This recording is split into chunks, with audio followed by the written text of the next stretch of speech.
இந்த வீட்டை கட்டி எழுப்புவதில் பெண்களுக்கு இருக்கிற பெரிய ஒரு பங்கு என்னென்றால், உங்களுடைய வீடுகளை நீங்கள் சுத்தமாக வைத்துக் கொள்ள வேண்டும். இந்த சுத்தம் என்பது இரண்டு வகைப்படும்.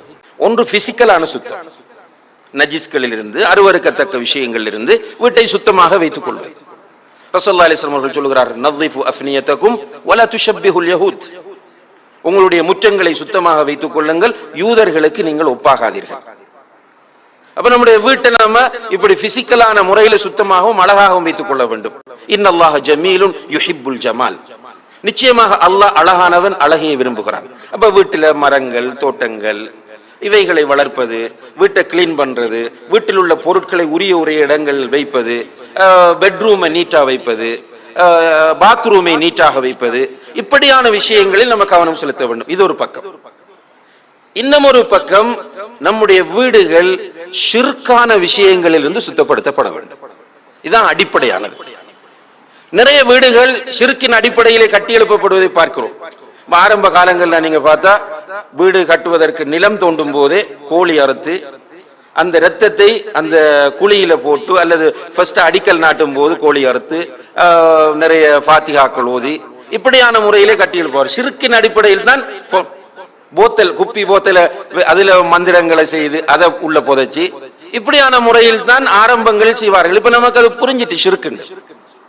இருந்தாலும் நம்ம ஏனையவர்களுக்கு இந்த மெசேஜை கொண்டு போய் சேர்க்க வேண்டும். வீடு தௌஹீதின் அடிப்படையில் கட்டி எழுப்பப்பட வேண்டும். பிஸ்மில்லாவோடு வீடு ஆரம்பிக்கப்பட வேண்டும். துஆவோடு, அதாவது துஆண்ட அல்லாஹ் கிட்ட நம்ம துஆ கேட்க வேண்டும். அல்லாஹும்ம இன்னி அஸ்அலுக கைரஹா வ கைரஹு வ கைர மா ஜபில்தஹு அலைஹி. யா அல்லாஹ், இந்த வீட்டில் உள்ள நன்மைகளை உன்னிடம் கேட்கிறேன். இப்படி நம்ம வீட்டை நல்ல முறையில் அமைக்க வேண்டும். வீட்டுக்குள் ஷைத்தான் வராமல் வீட்டை பாதுகாக்க வேண்டும். இப்ப நிறைய வீடுகளுக்குள்ள நீங்க போனால் இப்போதும் பார்க்கலாம், ஒவ்வொரு மூலையிலையும் சின்ன சின்ன பாட்டில்ஸ் தொங்கும். சில வீடுகள்ல இந்த தகட்டில ஏதாவது எழுதி முன்னுக்கு அடித்து வைத்திருப்பாங்க, என்ட்ரன்ஸ்லயே போட்டு வச்சிருப்பாங்க. சில வீடுகளுக்குள்ள போனால் பெருசா ஃப்ரேம் பண்ணி தொங்க வச்சிருப்பாங்க. என்னன்னு பார்த்தா எல்லாமே ஷிர்கான வாசகங்களாக இருக்கும். இந்த ஷிர்கான ஒரு வீட்டில் வாழ்வது ஹராமாகிவிடும். அந்த வீட்டில் வாழ்ந்து எப்படி நம்ம அமைதியை பெற முடியும்? அல்லாஹ் குர்ஆனில் சொல்கிறான், அல்லதீன ஆமனு வலம் எல்பிசு ஈமானஹும் பிதுல்மின் உலாயிக லஹுமுல் அம்னு வஹும் முஹ்ததூன். யார் ஈமான் கொண்டு அந்த ஈமானோடு ஷிர்கை கலக்காமல் இருக்கிறார்களோ, ஈமான் கொண்டு ஈமானோடு ஷிர்கை கலக்காமல் இருக்கிறார்களோ, அவர்களுக்கு தான் பாதுகாப்பு, அவர்களுக்கு தான் அமைதி, அவர்களுக்கு தான் நிம்மதி, அவர்கள்தான் வெற்றி பெற்றவர்கள் என்று அல்லாஹ் சொல்கிறான். எனவே நம்முடைய வீட்டுக்குள் இருக்கிற ஷிர்கான அனைத்தையும் வெளியேற்றி விடவும். அதுல பிரதான மாண்புள்ள சகோதரர்கள், நான் திரும்பவும் ஃபர்ஸ்ட்டுக்கு சொன்ன ஒரு விஷயத்தை ஞாபகப்படுத்துறது என்னென்றால், இந்த சினிமா படங்கள் பாருங்க, நீங்க அந்த நாடகங்கள் ஆரம்பிக்கும் போது என்ன வருது வீட்டுக்குள்ள? அல்லாஹ் பாதுகாக்க வேண்டும். இந்த வீடு யாருக்கு பிடித்தமான வீடாக இருக்கும்? மலக்குகளுக்கு இந்த வீடு பிடிக்குமா, ஷைத்தானுக்கு பிடிக்குமா? நிச்சயமாக இந்த வீடு ஷைத்தானுக்கு மிக விருப்பமான வீடாக இருக்கும். சிம்பிளாகவே அல்லாஹ்வுடைய தூதர் ஸல்லல்லாஹு அலைஹி வஸல்லம் அவர்கள் சொன்னார்கள், லா ததுகுலுல் மலாயிகத்து பைத்தன் ஃபீஹி கல்புன் வலா தஸாவீர். நாயும் உருவப்படங்களும் இருக்கிற வீடுகளுக்கு மலக்குகள் வரமாட்டார்கள். எப்படிப்பட்ட மலக்குகள்?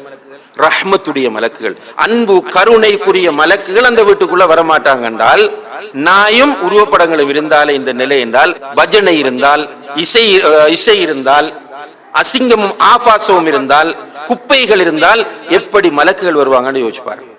இப்ப இதனாலதான் வீட்டுல பிரச்சனை, நிறைய தடுமாறுறாங்க நிறைய பேர்.